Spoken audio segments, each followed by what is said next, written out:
निवडणूक प्रचार दौऱ्यातल्या येथे होत असलेल्या जाहीर सभेच्या निमित्तानं उपस्थित असलेले या सभेचे अध्यक्ष या गावचे ज्येष्ठ नेते विष्णुदादा पारखे या निमित्तानं आदिनाथ सहकारी साखर कारखान्याची निवडणूक महायुती आदिनाथ बचाव या पॅनलच्या माध्यमातून लढवत असताना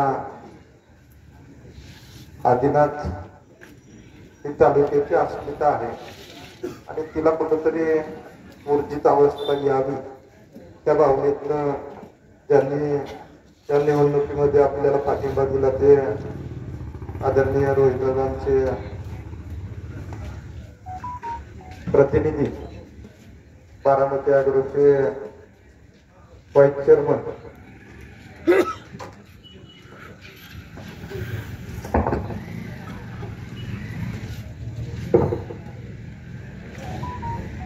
गुळव्यावा या निमित्तानं व्यासपीठावरती उपस्थित असलेले वेळाभावी मी नाम उल्लेख टाळतो.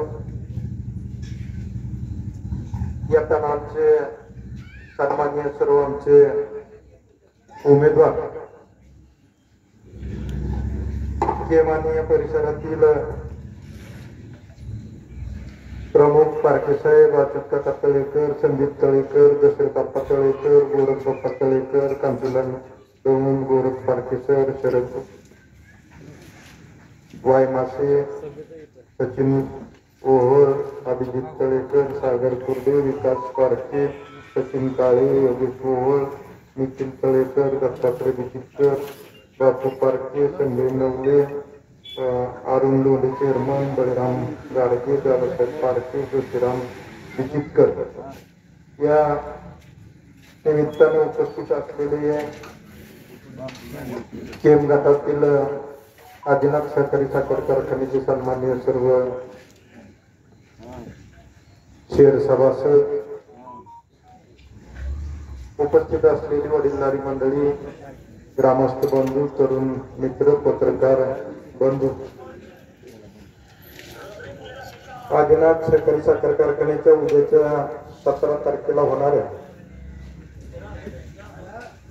महायुती आदिनाथ बचाव पॅनलच्या प्रचाराच्या निमित्ताने या ठिकाणी आल्यानंतर आपण सर्वजण मोठ्या संख्येने या ठिकाणी उपस्थित राहिला, आमचं स्वागत केलं त्याबद्दल प्रथमतः मनपूर्वक आपल्या सगळ्यांचे धन्यवाद व्यक्त करतो.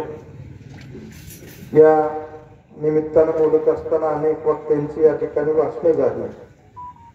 ही निवडणूक मला वाटतं विड्रॉल आपले 4 तारखेला 1 तारखेला विड्रॉल झाले, 2 तारखेला विड्रॉल झाले आणि त्या दिवसापासून ही निवडणुकीची रणधुमाळी चालू आहे. त्या सगळ्या प्रचार सभामधून काय काय कुणावरती आरोप केले त्याबद्दल सगळ्याच वक्त्याच्या वक्तव्यातून आता त्याच्याबद्दल बऱ्याचसा उहापोह झाला. या निमित्तानं मी आपल्या सगळ्यांना विनंती करायला आलो की शेवटी आदिनाथची निवडणूक लागल्यानंतर तुम्ही बघितलं असेल की सुरुवातीला ही निवडणूक एवढी त्याच्यामध्ये एवढी येईल रंग येईल असं कुणाला वाटलं नव्हतं. कारण सगळ्यांनाच वाटत होतं की आपल्या आपल्या पद्धतीनं, कारण गटातटाचं राजकारण पहिल्यापासूनच बघतोय आपण. कारण ह्यात आता कुठल्या संस्थेत कोणी कुणासंग जाऊन काय करायचं राहिलंय असं मला वाटत नाही. सगळ्या जागी आढावा झालेला आहे सगळ्यांना. त्या आदिनाथ असू द्या, तुमची पंचायत समिती असू द्या, मार्केट कमिटी असू द्या, त्या सगळ्यामध्ये नाही. त्याच्यामुळेच माझ्या फॉर्ममुळेच खऱ्या अर्थानं हा सगळा गोंधळ उडाला, नाहीतर काय सगळ्यांनी ठरल्याप्रमाणे वाटून घेऊनचा कार्यक्रमच लावला होता. त्या बाबतीत नुसता माझा फॉर्म आला तर किती कुणाच्या बुडाला किती किती गरम लागायला लागलं मला त्यावेळेस जाणवलं पाहिजे. अनेक जणांनी अनेक सल्ले द्यायला चालू केलं की आपल्या आपल्यात असावं, आपल्यातला माणूस असावा. मी बाहेरच आहे माझा. आदिनाथच्या उभारणीमध्ये माझी कंदरला जमीन आहे आणि आदिनाथच्या उभारणीमधला मी सभासद आहे ना त्या कारखान्यात. गेल्या अनेक वर्ष आम्ही त्या ठिकाणी ऊस घालवतोय. परंतु तुम्ही बघितलं असेल की ह्या सगळ्या ह्याच्यामध्ये सुरुवातीला म्हणजे बिनविरोध करू मी सगळ्या गोष्टीला म्हणत होतो बाबा माझी तयारी आहे, पण चालवणार कोण कुणीतरी सांगा, नाव ठेवा. कोणी पुढे येऊन म्हणत नव्हतं की मी चालवतो. आता मी या ठिकाणी नम्रपणे सांगेल की ह्या प्रक्रियेमध्ये मी जी कारखान्याला उभारलो ते माझं राजकारणातला पराभव झाला म्हणून कारखान्याच्या नादी लागलो असं नाहीये बिलकुल. मी या नैतिकतेनं हा कारखाना लढवतोय की काहीच नसताना माझं कुठलंही फार योगदान नसताना सुद्धा लोकांनी मला आमदार केलंय ना या तालुक्यात. 14च्या निवडणुकीपासून माझा संबंध या तालुक्याच्या जवळ न आला. 14ला तर कसलाच संबंध नव्हता, गावच माहित नव्हतं. तरी मी तुम्ही 19,000 मतं मला दिली होती आणि माझा पराभव किती मतांनी झाला? 20-21,000 मतांनी, 21 ते 22 मतांनी पराभव झाला. त्यानंतर पुन्हा मला संधी काम करण्याची कुठेतरी थोडी मिळली जिल्हा परिषदेचा अध्यक्ष झाल्यानंतर. तोपर्यंत तालुक्यात माझ्या माध्यमातून काय काम करू शकतो हे ह्यासाठी सांगतोय की कारखाना मी लढवतोय की अनेक जणांनी त्याच्यावरती आरोप करायला सुरुवात केली की आता आमदारकी गेली म्हणून कारखान्याच्या माध्यमातून पायऱ्या व्हायला चालू करायचं. आता मी तुम्हाला प्रॅक्टिकली सांगतो, आबा पण ह्या गोष्टीचे तज्ञ पाहिजे सगळ्या कारखानदारी. त्यांचं कर्तृत्व इतकं आहे की मला आदिनाथ लढवायची गरजच नाही. मी सांगतो तुम्हाला, उद्या हा कारखाना तुम्ही माझ्या ताब्यात नाही दिला तर 6 महिन्याला हा लिलाव आल्यावर मला घेता येतो हे तुम्हाला माहित नाही अजून. मग आता माझ्यासारख्या एवढा बारीक सारीक गोष्टीतनं कारखानदारी असेल, उद्योग असतील, घटना आलेला माणूस, मला जवळचा रस्ता कुठलाही कळतोय ना, तरी सुद्धा मी हे उदाहरण कशासाठी उचलतोय मला सांग. इथल्या लोकांनी कुठंतरी मला त्या सगळ्या ह्याच्यामध्ये माझ्यावरती विश्वास ठेवला. मला या तालुक्याचं नेतृत्व करायची संधी तुम्ही सगळ्या मंडळी दिली. त्याही 5 वर्षाच्या कालावधीमध्ये 2 वर्षाची कोविडची कालखंड असताना सुद्धा मी माझ्या परीनं जेवढा या तालुक्याच्या विकासासाठी प्रयत्न करायचा तो कुठल्याही प्रकारचा भ्रष्टाचार न करता, कुठल्याही प्रकारचं चुकीचं राजकारण न करता चांगल्या पद्धतीने या तालुक्यामध्ये 3-3.5 हजार कोटी रुपयाच्या विकासाच्या प्रक्रियेला या ठिकाणी हातभार लावायचा प्रयत्न केला. दुर्दैवाने ठीक आहे, राजकारणाची पद्धत राजकारणानं चालते.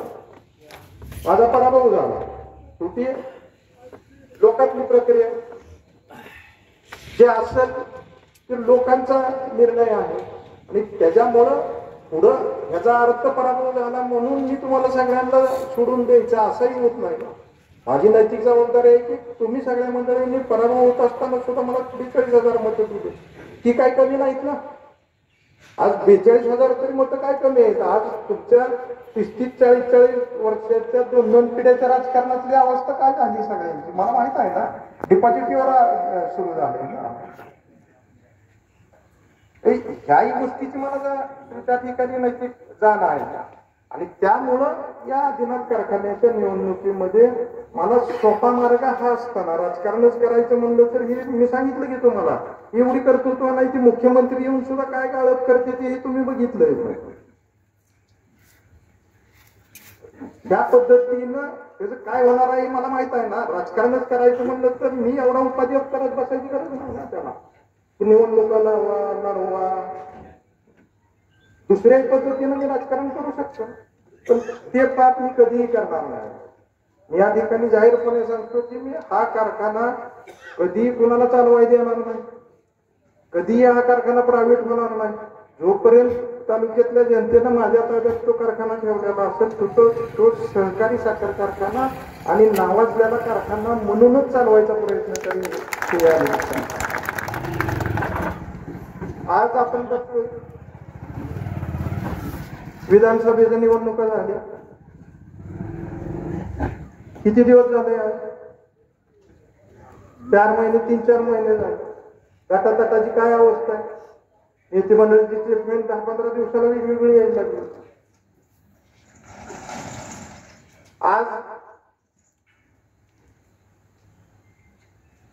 जे बजेट झालं आता ते वार्षिक बजेट झालं. शासनाचं जे बजेट झालं कालचं ते वर्षासाठीचं बजेट झालं. आता वर्षासाठीचं बजेट होत असताना त्याच्यामध्ये जेवढे जास्त पैसे मिळतील तीच संधी असते त्याच्यामध्ये. म्हणजे अधिवेशन किती होते, एक महत्वाचं मार्चचं बजेटचं अधिवेशन, त्याच्यानंतर पावसाळी अधिवेशन आणि एक हिवाळी अधिवेशन. या तिन्ही अधिवेशनामध्ये दुसऱ्या अधिवेशनामध्ये रिऑपरेशन मध्ये ज्यावेळेस पैसे मिळते त्याचा क्वांटम फार कमी असतो, परंतु वार्षिक बजेट ज्यावेळेस होतं त्याच्यामध्ये मात्र पैसे मिळायला त्या ठिकाणी चांगल्या पद्धतीने चान्स असतो. आज काय परिस्थिती आहे तालुक्यातली मला सांगा. कालच्या बजेटच्या अधिवेशनामध्ये किती तालुक्याला पैसे मिळाले सांगा आमदारांना किती मिळाले. मी 5 वर्ष काम करत होतो, 2 वर्ष कोविडची होती. 2 वर्षाच्या कोविडच्या कालावधीत कुठल्याही प्रकारचं आरोग्याशिवाय आपल्याकडे बजेट नव्हतं. तरी सुद्धा राहिलेल्या 3 वर्षाच्या कालावधीमध्ये जे पावसाळ 3 महिन्याचं आपलं रिऑपरेशनसाठी जे बजेटचा प्रस्ताव असतो, तर त्या प्रत्येक 3 महिन्याच्या अधिवेशनामध्ये या तालुक्याला काही ना काही मिळत होतं. म्हणजे वार्षिक बजेटमध्ये तर मिळतच होतं, पण प्रत्येक अधिवेशनामध्ये काही ना काही विकासाच्या दृष्टीने मिळत होतं. आज काय परिस्थिती झाली होता. तर आज विधानसभेच्या निवडणुकीच्या वेळेस ही सगळी प्रक्रिया व्हायला, कारण कोविडमुळे शासनाकडे पैसे नव्हते, उशिरा बजेट झाले, प्रत्येक बजेटमध्ये थोडे थोडे पैसे मिळत गेले. म्हणजे आता चिकनदान सरकार असताना पूर्ण केला. 3 बजेटमध्ये मी त्याला पैसे टाकले, 3 बजेटमध्ये वेगवेगळ्या पद्धतीने, एकात 1.5-2 कोटी, दुसऱ्यात 4-4.5 कोटी, असे 13 कोटी रुपये मी ते 3 बजेटमध्ये घेतले आणि एकाच वेळेस ते सगळं केलं होतं. आज काय परिस्थिती आहे तुम्हाला मला सांगा. ही सगळी कामं चालू व्हायला लागली. चालू झाल्यानंतर आता मला सांगा, मी आमदार व्हायच्या आधी ही माझ्या आमदारांनी काही कामं या ठिकाणी झालेली होती. त्यांचं सरकार होतं 14 ते 19 पर्यंत एक स्थिर सरकार त्यांना मिळालं. त्याच्यामध्ये काही कामं मिळालेली होती. कोरट्या वाटी रस्ता असेल, मला वाटतं परिकरता ह्याच्याकरता कुंभे पारेवाडी असेल, जिंती असेल, हे रस्ते होते. काय झालं, त्या लोकांना त्रास झाला माझ्याकडनं कुठला. कुठं मी जिथं तिथं काय अडवणुका झाल्या, कुठं काय झालं, ते सगळे प्रश्न सोडवून ह्यांचा हादर सगळं काढून घेतलं. आज काय परिस्थिती आहे. तुम्ही त्यावेळेस कागदावरचं बजेट म्हणता आणि आज त्या कॉन्ट्रॅक्टरला बोलून दम देऊन त्याच्याकडनं पैसे घेता. मग कागदावरच्या विकासामध्ये कसे तुम्हाला पैसे मागायची अक्कल आली हो मला सांगा. आज प्रत्येक कॉन्ट्रॅक्टरची काय परिस्थिती केली तुम्ही. आता माझं दुमत नाही, तुम्ही आणलेल्या पैशातलं तुम्ही खावा, काय खायचं ते खावा, पण लोकांनी ठेवलेल्या पाठीत कशाला तोंड घालताय. तुम्ही आणलंय तर तुम्ही अख्खी पाठी संपवा, आम्हाला काय करायचंय तुझ्यावर. ह्याही गोष्टीचा या ठिकाणी विचार केला पाहिजे. आज मला सांगा, 19 ते 24 मध्ये उजनीच्या पाण्याची काय परिस्थिती होती. आबा बॅकवॉटर नाही. 4 वर्षात किती वेळा धरण मायनस गेलं, किती टक्के गेलं, 35%, 37% खाली कधी मायनस गेलं. दहीगाव योजना असू द्या, बोगदा असू द्या, हे सगळं मेच्या 20-20, 22-22, 25-25 तारखेपर्यंत आपण चालू आहे. दहीगाव योजना सुद्धा 245-47 दिवस मी आहेत दहीगाव. आज काय परिस्थिती आहे मला सांग. 5 वर्ष दहीगाव योजना चालू होती. पैसे किती वेळा गोळा केले, 3दा फक्त पैसे गोळा केले. एकदा 36 लाख रुपये, दुसऱ्या वेळेस 36 लाख रुपये, मागच्या वेळेस 7% धरण भरल्यानंतर आपण 17 लाख रुपये गोळा. बाकी जवळजवळ 4-4.5-5 कोटी रुपये आपण शासनाकडनं त्या दहीगाव योजनेचे लाईट बिलाचे भरून दिले. आज काय परिस्थिती आहे. आज दहीगाव योजना, आज काल आता सोलापूरला पाणी सोडलं, हे पाणी काल सोडलं नसतं तर साधारण दर दिवशी 1% 20-22 तारखेपर्यंत साधारणतः हे धरण टिकलं, म्हणजे हे पाणी टिकलं असतं. कालपासून 6000 क्युसेकचं पाणी सोडलं. आता पुन्हा 4-5 दिवस माघारी आले. आता मला सांगा, ह्याच्यानंतर 20 किंवा 21 तारखेला मी सांगतो बोगदा बंद पडेल. 20-21 एप्रिलला बोगदा बंद पडेल. आता 20-21, 20-22 एप्रिल पासून मे 20-22 यायची आपल्याला. सुदैवानं नक्षत्र 22-23 तारखेला मेच्या निघतं. 1 महिना त्याच्यामध्ये काढायचा. आणि दुर्दैवानं आपण बघतो की 10 वर्षांमध्ये सुरुवातीला आपल्याकडे पाऊस 2 वेळा 3 वेळाच पडतो फक्त. नाहीतर सगळा आपला पाऊस एकदा रेग्युलर मान्सून सुरू झाला आणि पहिला 20-22 ला ज्यावेळेस नक्षत्र निघतं त्या 10-15 दिवसात नाही पडला तर आपल्याकडे 2 वर्ष उभं वारं सुटतं. त्यामुळं आज 2 महिने उन्हाळ्याचे कसे काढणार आहे तुम्ही? दुर्दैवानं पाऊस नाही पडला तर जूनचा महिना कसा काढणार आहे तुम्ही? या सगळ्या गोष्टीचा शांतपणे विचार करा. हे राजकारण करायला माझी बिलकुल म्हणजे त्याच्याबद्दल हरकत असायचं काय कारण नाही. म्हणजे राजकारण जातीवर करा, राजकारण पुण्यावरती करा, पण त्याच्यामध्ये फायदे तोटे किती हे सगळं एकदा लक्षात घ्या. आणि ह्या सगळ्या गोष्टीचा विचार ह्याच्यामध्ये करणं गरजेचं आहे. हे या निमित्तानं मी आपल्याला सांगू इच्छितो. या सगळ्या ह्याच्यामध्ये एक मंडळी कधी कारखाना कसा चालवणार सांगतच नाही. ती फक्त सांगते की आम्ही कोणाकडे बी जाऊ. आता याला तुम्ही एकनाथ शिंदे साहेबांना आणलं. आता एकनाथ शिंदे साहेबांना काय माहिती आहे की किती करतो तुला माहिती? त्याला म्हणले आले बिचारे, त्यांना काय माहिती काय करतो. म्हणजे आता त्याची गेलेली काय घालवलेली तर आणि शेवटी येणा येईपर्यंत फिरत राहते ती. तसं ह्याच्यामध्ये छाती ठोक कोणी तुम्ही सांगा ना काय करणार आहे. तसं मी हा कारखाना त्या ठिकाणी कोऑपरेटिव्ह मध्ये लढवायला निघालो. हे शिवधनुष्य आहे. मी सांगतो एवढं सोपं नाही. आज 200 मी त्या कारखानदारीला शून्यातनं गेलेला माणूस आहे. ही सांगतात की कारखाना इकला कारखाना. अरे माझा धंदा होता, प्रायव्हेट धंदा होता. माझा धंदा काय करायचा? आता तुम्ही वाळू रातचा धंदा करता वाळूचा, मी दिवसा उजेड कारखान्याचा केलाय ना. आता मला ऐकायला मिळलं की वाळू पहिली 35,000 जात होती गाडी का काय तर 35,000 जात होती. ही आमदार झाली की 25 वर रेट आला म्हणून ह्यांनी धंदा बंद केला आता, कारण 10,000 तोटा व्हायला लागला. आता आम्ही म्हणतोय का काय बरं तुम्ही वाळूचा धंदा बंद केला?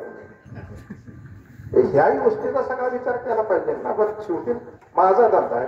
बरं जे व्यवहारामध्ये ज्या गोष्टी होत असतात त्याच्यामध्ये कोणाचे पैसे मी कोणाचे पुढे होतो. बरं तुम्ही नारळ फोडायला कोणाला आणतात? त्यांनी 2-2 कारखाने विकले. शेअरचं कोणाचे पैसे दिले, 5-5, 6-6 संस्था बुडवले. अख्खी जिल्हा बँक वाट लावली. तालुक्यातल्या 5-6 पतसंस्था सुनित्रा विनित्रा हे तोंडापुरची नाव आहे तुमची. म्हणजे ते कुठली दुसरी एक सर नाही दुसरी सगळ्यात जास्त होते नाही ही हो नाही. ह्याची एक तुमची विजय मस्तीची एक कृती रत्नप्रभा होती. लय नावायची त्या करागणीची एक संस्था काढून ठेवली. म्हणजे ते ध्यानात सुद्धा येत नाही अशी परिस्थिती. त्यांच्या सगळ्याचं मिळून एवढं पुढे फुललंय ना. शंकरराव मोहिते पाटील सहकारी बँकेची काय अवस्था आहे. आणि मग तुम्ही यांच्या हस्ते नारळ फोडणार आम्ही कारखाना चालवणार म्हणून सांगणार. थोडं तरी लॉजिक त्याच्यामध्ये काहीतरी असावं. आणि मग मला मात्र म्हणायचं तुम्ही कारखाना विकला, होय विकला, मी उभा केला, मी धंदा करत होतो. करायचा का नाही करायचा तो माझा अधिकार. तर धंदा कधी करायचा, कधी वाढवायचा, कधी कमी करायचा हा माझा अधिकार आहे ना. मी स्वतः कोण उठायचं मामाने कारखाना विकला आणि मामाने कारखाना. मला सांगा ना, मामाने कोणाचं शेअर्स ठेवलं, मामाने कोणाचं उसवलेचं बिल ठेवलं. शासकीय घडामोडींमध्ये शासनाच्या नियमावलीमध्ये जे चेंजेस होते त्याच्यामुळे या सगळ्या ह्याच्यावरती त्यांच्यावरती त्याचे परिणाम होते. आणि त्याच्यामधून व्यावहारिक दृष्ट्या जे मार्ग काढावे लागते ते मार्ग आपल्याला काढावे लागतात. मग अशी जसं सांगितलं गोळीबाबांनी किंवा आपल्या विघ्ने वकिलांनी सांगितलं की बाबा त्याच्यामध्ये आपण कारखान्यामध्ये आपली पार्टनरशिप घेऊन मोठ्या उद्योगात जी कंपनी मोठी आहे त्याच्याशी अटॅच झालो आपण. ते आपल्याला हे सर्वाइव्ह होत असताना अडचणी निर्माण होते म्हणून त्यांच्याशी अटॅच झालो. शेवटी हा व्यावहारिक दृष्टिकोन आहे ना. हे सगळं करत असताना या निमित्तानं मी सांगतो की बाबा इथं सुद्धा अधिनाथ चालवत असताना उद्याच्या ह्याच्यामध्ये कुणी सांगायला तयार नाही 264 कोटीचं काय करणार आहे त्याच्यामध्ये, त्याच्यासाठी काय मेकॅनिझम तुम्ही लावणार आहे. उठणार आहे ना आम्ही जाणार आहे, कोणाकडे बी जाऊ आम्ही. पण कोणाकडे गेलं तर त्याला काहीतरी प्लॅन पाहिजे ना तुमच्याकडे. आता कोणाकडे बी जात आहे त्याला आम्ही 10-10 वर्ष बघतोय. ते काय फरक काय पडले मला सांगा. अनेक वेळा कारखान्यासाठी तुम्ही गेला, त्याच्यामध्ये काय फरक. इथं मी या निमित्तानं आपल्याला नम्रपणे सांगितलं की बाबा आपण व्यवस्थितपणे त्या कारखान्याचं गणित घालायचा प्रयत्न करणारा, माझं प्लॅनिंग व्यवस्थितपणे त्याच्यामध्ये मी या उतरत असताना अगोदर त्याचा सगळा विचार केला की तो चालवणं हा माझा पहिला भाग आहे. आणि त्या दृष्टीनं आपण त्याच्यामध्ये आता नुसती साखर, बाग्यास आणि कोजन हे सगळे विषय काल पाहिजे झाले. आता नवीन गोष्टीमध्ये, नवीन प्रॉडक्ट मध्ये तुम्हाला दुसऱ्या कारखान्यासाठी वाचत नाही. आणि त्या दृष्टीनं आपण काय करतोय की कारखाना फार मोठा वाढवायचा नाही आपल्याला, कारण वाढवण्यासारखी परिस्थिती आता राहिलेली नाही. ऊसाचं प्रमाण असू द्या, केळीचे वाढत चाललेलं लागण असू द्या, ऊसाचं घटक चाललेलं क्षेत्र असू द्या, ह्या सगळ्या गोष्टी कारखान्याच्या वाढलेल्या कथेत असू द्या. मी साधं गणित त्याच्यामध्ये सगळं पकडून बसतो.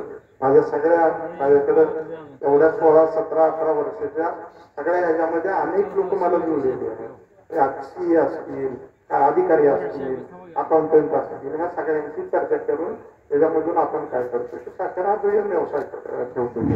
आणि महत्वाचं आत्ता जे नवीन शासनाचं धोरण निघालं, विशेषतः मागच्या 10 वर्षापूर्वी केंद्र सरकारचं असू द्या, राज्य सरकारचं असू द्या, कुठल्याही प्रकारचं सहकारी साखर कारखानदारीला फार मोठ्या प्रमाणामध्ये नव्हतं. त्यामुळे लोक प्रायव्हेटकडे, फायनान्स बँका प्रायव्हेटला जास्त मोठ्या प्रमाणात. आज आता उलटी सायकल सुरू झाली. आता गव्हर्नमेंटनं कोऑपरेटिव्हला, विशेषतः अमित शहा साहेबांकडे सहकार खातं वेगळं करून त्यांच्याकडे घेतल्यानंतर त्यासाठी मोठ्या प्रमाणामध्ये त्याच्यासाठी प्लॅनिंग झाली, त्याच्यासाठी मोठ्या प्रमाणामध्ये निधीच्या तरतुदी झाल्या. म्हणून सहकारी साखर कारखान्याला आता दिवस यायला सुरुवात आहे. आणि त्याच्यामध्ये आता साखर कारखानदारीला त्यांनी विशेषतः कोऑपरेटिव्ह साखर कारखान्याला, उद्या तुम्ही डिस्लरी करत असताना पहिलं मॉलिसिसची डिस्लरी कारखान्याची वेगळी, ग्रीन लिपची डिस्लरी वेगळी, त्याचं लायसन वेगळं. आता त्यांनी एकाच वेळेस सहकारी साखर कारखान्याला सांगितलं की तुम्ही आता मल्टीफील्डला तुम्ही एका लायसनवरती जाऊ शकता. मल्टीफील्डला जात असताना गव्हर्नमेंटनं, केंद्र सरकारनं त्याच्यामध्ये कोऑपरेटिव्ह वाल्यांना धान्य सुद्धा व्यवसायाचं द्यायची तरतूद केली. त्याच्यामध्ये 6% सबवेन्शन द्यायची तरतूद केली. आता मी साधं मोठी तुम्हाला गणित सांगतो की 260 कोटीचा आता लायबिलिटी ह्या कारखान्यावर आपण सेटलमेंट करून बँकांची वन टाइम सेटलमेंट मध्ये ह्या सगळ्या 100 कोटीवरती आणल्या. तर 100 कोटीवरती आणल्या तर माझी स्वतःची क्रेडिबिलिटी आहे. माझ्या बँकामध्ये मी कुणाचा 1 रुपया 16-17 वर्षामध्ये बुडवलेला नाही. मला आजही लगेच माझं नाव आहे म्हणलं तर सगळ्या बँकांमधून मला 200-300 कोटी रुपये एका फोनवरती दिली जाते. कारण एकमेव मी असा आहे की 16-17 वर्षामध्ये कुठल्याही बँकेमध्ये माझ्याकडून 1 रुपया नाही. आणि त्यामुळं ह्याचा फायदा मी काय हे करतोय की बाबा ह्या सगळ्या गोष्टींचा आपल्या तालुक्यातल्या ह्या संस्थेसाठी, ज्या तालुक्यात आपल्याला तिथं आमदार केलं त्याच्यासाठी कुठंतरी आपल्याला ह्याला सगळा हे करता यावा. त्या हिशोबाने मी काय करणार होता की 100 कोटीत आले. 100 कोटीत आज व्यापाऱ्यामध्ये माझी क्रेडिबिलिटी आहे. मी ज्या ग्रुपमध्ये काम करतोय, ओंकार ग्रुप सारखे 11 कारखाने आहेत. हो, मी आता उद्या हे वन टाइम मध्ये त्यांच्याकडून करून घेतो. आणि मी पुन्हा काय करणार आहे की 100 KL ची डिस्लरी, मल्टीफील्डची डिस्लरी त्याच्यामध्ये ऍड करणार. हे सगळं 200, 250, 250 कोटी पर्यंत जरी गेलं तर 250 कोटीचा मी प्रस्ताव दुसऱ्या बँकांकडे टाकून मंजूर करून घेणार. त्याच्यामधली 100 कोटी जी मला त्यांचा बोजा काढण्यासाठी भरावे लागते त्याची मी व्यापाऱ्यांना सांगितलं मला 8 दिवसात 100 कोटी रुपये कुणीही देतो. दुसऱ्या पतसंस्थेतल्या 4 पतसंस्थेला मी मागितलं तर 4 पतसंस्था मला लगेच 100 कोटी रुपये 4-5 जण मिळून अर्बन बँकाला उद्या मी बोलतो. कारण त्या ठिकाणी माझी क्रेडिबिलिटी आहे. आणि ह्याला मला कोणाकडे जावं लागणार नाहीये, कुठं हेलपाटे घालावे लागणार नाही. कारण मी 20 वर्ष त्या लोकांचे 500 कोटी रुपयाचं कुठल्याही प्रकारची तसबी न देता ह्या सगळ्या रकमा वापरलेल्या. आणि त्याच्या जीवावरती मी कारखाना लढवायचं. उगाच काहीतरी उद्या आमदार व्हायचंय म्हणून कारखानदार व्हाय असं बिलकुल नाही. मी तुम्हाला सांगितलं ना, कारखाना उलट ह्या सगळ्यांच्या कर्तृत्व माणसाच्या हातात असल्यावर 6 महिन्यानं पुन्हा निघणारच आहे. ह्या क्रेडिटवरती तसाही येऊ शकतोच ना कारखाना राजकारणासाठी. पण ते पाप मला करायचं. ती गद्दारी लोकांची मला करायची. कारण त्या पद्धतीनं घेतलं तर मी पुन्हा व्यापारी पद्धतीनं नफा बघणार, कारण मी त्यात पैसे लावतोय. मी त्याला काय करणार आहे की मी पुन्हा माझ्या पैशाला मला प्रॉफिट मिळाला पाहिजे, ही भावना माझी राहणार.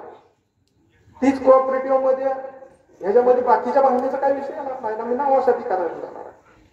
ह्या सगळ्या गोष्टीचा या ठिकाणी विचार करावा आणि आपण त्या पद्धतीनं आज 4 लाख जरी मी आम्हाला त्या दिवशी जमीन सांगितली, फार नाही गाव 4, 4.5, 5 लाखापर्यंत 4, 4.5, 4, 4.5 लाख जरी आपलं त्या ठिकाणी गावायचं असेल तरी साधारणतः आपल्याला या ठिकाणी 11ची रिकव्हरी भेटली, 10.5ची रिकव्हरी भेटली, तरी सुद्धा साधारण 5 लाख पोत्याचं गणित त्या ठिकाणी साखरेचं आपल्याला बसू शकतो. आणि 5 लाख पोत्यावरती आज साखरेचे दर 35च्या आसपास ॲव्हरेज दर त्यांच्यात आपला फरक सरासरी करतो. 5 लाखाचं तुम्ही गणित घातलं तर 5 3 15 150 आणि 5 5 25 पावणे 200 कोटी रुपये त्यातून आपल्याला जे रिअलायझेशन आपण पकडतो. आपण एक टन ऊस आणला आणि त्याच्यानंतर आपण त्याचं पैसे किती होते त्या हिशोबाने जर आपण गणित घालायचो तर उद्या त्याचे साधारणतः पावणे 200 कोटी रुपये त्याचे होते. त्याच्यानंतर 250 रुपये बागेचे होते आपल्या. त्यानंतर मॉलेशिपचे आपण एका बाजूला हे 400 रुपये मॉलेशिपचे पकडतो आणि साधारणतः त्याच्यामध्ये त्या सगळ्या ह्याच्यातून 200 कोटीपर्यंत अर्निंग होतं. आता ह्याच्यामध्ये आपण 100 केची जी डिस्लरी करतोय तर ती मल्टीफीडची करतो. ह्याच्यामध्ये आपण काय करणार आहे की समजा आपण 5 लाख गावत तर 5 लाख गावतात आपण सगळी साखर काढली तर 4% मॉलेसिस आपल्याला मिळतो आणि बीएव्ही काढलं तर 6% बीएव्ही साधारण मिळतं. म्हणजे काय पण ते 30,000 टन आपल्याकडे मॉलेसिस बीएव्हीचं मिळतं. त्याच्यापासून साधारणतः आपण 330ची त्याची रिकव्हरी पकडली तर 3-9 कोट 6 कोटी लिटर आपण अल्कोहोल त्याच्यातनं तयार करू शकतो. मग ते ENA करू शकतो, आरएस करू शकतो, म्हणजे रेक्टिफाईड स्पिरिट करू शकतो. ENA म्हणजे एक्स्ट्रा न्यूट्रलाइज्ड अल्कोहोल, म्हणजे जे फॉरेन लिकरला वापरलं जातं ते करू शकतो. स्कॉच नाविकला जे वापरलं जातं ते ENA वापरलं जातं आणि त्याच्यानंतर आरएस वापरलं जातं ते आपल्या कंट्री लिकरसाठी वापरलं जातं. त्याच्यातून तिसरा घटक निघतो SDS म्हणून. म्हणजे हे सगळं करत असताना त्याच्यामुळे 2-3% SDFचा घटक निघत असतो. आणि ह्या सगळ्याचं आपण बघितलं तर त्या मॉलेसिसवर आपण 1 कोटी लिटर अल्कोहोल तयार करतो. आज इथेनॉलच्या दराने गेलो आपण तर 64-65 रुपये त्याचा दर पडतोय. ज्यावेळेस आपण ENA करून विकत, इथेनॉल करून विकत तर त्याचा 70 रुपयाच्या आसपास आपल्याला ॲव्हरेज दर घेता येईल. म्हणजे 1 कोटी लिटर आपण ते अल्कोहोल मॉलेसिस पासून ऊसापासून मिळणाऱ्या ह्याच्यातून करू शकतो. त्याचे 70 कोटी आपण घेऊ शकतो. त्याच्यानंतर दुसऱ्या महिना कुठं की हे समजा आपण 100 दिवस 120 दिवस कारखाना चालवला आणि ह्या राहिलेल्या बीएवरती मॉलेसिसवरती आपण 50 दिवस चालवतो तर 180 दिवस राहतात. 365 दिवसापैकी मल्टीफिल्ड मध्ये पुन्हा हा जो गव्हर्नमेंटचा आपल्याला सपोर्ट मिळणार त्याच्यामध्ये 6% इंटरेस्ट सबव्हेन्शन मिळणार. उद्या आपण NCDCचे पैसे आपल्याला 9% मिळाले डिस्लरीच्या 100 कोटीला तर त्याच्यामध्ये 6% आपल्याला केंद्र सरकार त्याच्यामध्ये हे करणार आहे. म्हणजे ते पैसे आपल्याला कमी व्याजाचे 2 आणि 3% व्याज त्याचं मिळणार आहे. आपण मल्टीफिल्डला गेल्यामुळं काय होणार आहे की राहिलेले आपले जे 220 दिवस आहेत 365 दिवसापैकी मध्ये आधी मेंटेनन्सचा एका दुसरा दिवस सोडला आपण किंवा काही 10-15 दिवस सोडले 330 दिवसापर्यंत आपण ते डिस्लरी चालवू शकतो. म्हणजे ओव्हरऑल 330 दिवस चालवू तर तुमच्याकडे 3 कोटी ते 3.5 कोटी लिटर हे सगळं अल्कोहोल तयार होतं आणि त्याचा ॲव्हरेज जर 70 रुपयाला तुम्ही पकडला तरी साधारणतः 200 कोटी 3 कोटी ते 7-21 210 कोटी त्याचं अर्निंग होऊ शकतं. आणि वरच्या 50 लाखाचं 7-35 साधारण 30-35 कोटी म्हणजे 245 कोटी प्लस हे कल्ले 200 असं 400-450 कोटी रुपयाचं अर्निंग ह्याच्यामध्ये व्यवस्थितपणे होऊ शकतं. आणि मग आपण ह्यातले जे 100 कोटी आहेत ते कमी व्याजाचे आपण देतो. आता ह्या सगळ्या ह्याला आपण जे इतर बँकांचं आपण हे जे जुने पैसे भरायला 1 टाइम मध्ये घेणार आहे त्याला व्याज आपल्याला समजा 12% प्रमाण पडलं 14% प्रमाण पडलं आणि डिस्लरी जे उभं करणार आहे त्याला ह्या सगळ्या स्कीम मध्ये बसतो तर आपल्याला 2 ते 3% त्याचे म्हणजे ऍव्हरेज आपल्याला 10% जाते. म्हणजे 250 कोटीचं व्याज किती झालं तुमचं 250 कोटीचं 10% व्याज झालं तुमचं 25 कोटी रुपये वर्षात प्लस 25 कोटीचा ह्या गोष्टी ह्याच्यामध्ये आपण समजा 50 कोटी आपल्याला वर्षाला बसत नसतील, मला 40 कोटी बसायला, तर मग इथंच मी प्लॅनिंग करणार की बाबा आपण 7 वर्षाच्या ऐवजी 8 वर्षाची परत करू, ऐन टायमाला पुन्हा ह्या पळापळी करून चालणार नाही. ह्या सगळ्या गोष्टीचा अभ्यास करून आपण या ठिकाणी उतरतो. मी तुम्हाला सगळ्यांना जाहीरपणे सांगतो की उद्याच्या 19 तारखेला तुम्ही निकाल दिला, माझ्या ताब्यामध्ये कारखाना आला, तर तुम्हाला नोव्हेंबरच्या सीझन मध्येच तिथं सगळं तुम्हाला काय होणार आहे तुम्हाला दिसेल. आणि मार्चच्या सीझन मध्ये तिथं डिस्लरी सगळं उभारलेलं दिसेल. 1 वर्ष फक्त मला एका वर्षाच्या आत त्या ठिकाणी सगळं चित्र बदललेलं तुम्हाला दिसतं की जे पिढ्यानपिढ्याचं आपल्या स्वप्न आहे. यामध्ये मी म्हणत नाही की बाकीच्या सगळ्या गोष्टी, पण ह्याच्यावरती हजारो कुटुंब आहेत, कामगार आहेत. आज कामगारांचे एवढे मोठे प्रश्न आहेत कामगारांचे. 19 पासून त्यांचे प्रॉव्हिडंट फंडाच्या रक्कमा भरलेल्या नाहीत, कामगारांचे थकीत पगार आहेत, त्याच्यानंतर मयत कामगारांचे सेवानिवृत्तीचे कामगारांचे दिले, ICICI बँकेचे कामगारांवर चाललेले पैसे भरलेले नाही, आणि सांगते संजय शिंदे बाकीच्या बँकाचे पैसे भरले नाही. आता ह्याला कोण होतं? मी संजय शिंदे होता ना. म्हणजे आपण हागल्याला दाखवून ठेवायचं, लोकांचं वाकून बघायचं. ह्या सगळ्या गोष्टीचा विचार करा. या ठिकाणी आपल्याला कामगारांना सुद्धा व्यवस्थितपणे न्याय द्यावा लागेल. म्हणजे बरं, हे संस्था वाचवायची की ह्या सगळे पैसे व्यवस्थितपणे, काही वीसवाल्याची पेमेंट अडकलेले, काही वाहनवाल्याची पेमेंट अडकलेली, आपल्याला हा याचा व्यावहारिक चाक जर फिरायला लागलं तर ह्या सगळ्या प्रश्नाची त्यातून आपल्याला सोडवणूक करायची, हेही या निमित्तानं मी सांगतो. आज या प्रक्रियेमध्ये या गटातनं उमेदवार निश्चित करत असताना अच्युत काकांनी या ठिकाणी फॉर्म भरला होता, सुहास नाना रोकडे या गटातनं फॉर्म भरला होता. पण ज्यावेळेस त्यांचे उमेदवार फायनल झाले त्यावेळेस या मंडळींनी सहकार्य केलं, आपले फॉर्म काढून घेतले आणि पार्टीचा निर्णय म्हणून या ठिकाणी प्रचारामध्ये सगळी मंडळी सहभागी झाली. त्यांचंही मी या निमित्तानं मनपूर्वक आभार व्यक्त करतो. आपण सर्वजणांनी येत्या 17 तारखेला पतंगाचं चिन्ह आहे, पतंगाच्या चिन्हावरती 20 फुल्या आपल्याला सोसायटीची फुली फक्त सोसायटीवाल्यांना, पण बाकीच्या सगळ्या ऊस उत्पादक सभासदांना 20 फुल्या ज्या द्यायच्या आहेत त्या कुठल्याही प्रकारचा त्रास न करता पॅनल टू पॅनल आपल्या 20 मतं देत असताना आपलं रबरी शिक्क्यानं त्याच्यावरती आपलं बहुमत अशा प्रकारचं मत द्यावं, एवढीच आपल्याला या ठिकाणी विनंती करतो. आपण सर्वजण उपस्थित राहिला त्याबद्दल सगळ्यांचं आभार व्यक्त करतो आणि मी माझी रजा घेतो. जय हिंद, जय महाराष्ट्र.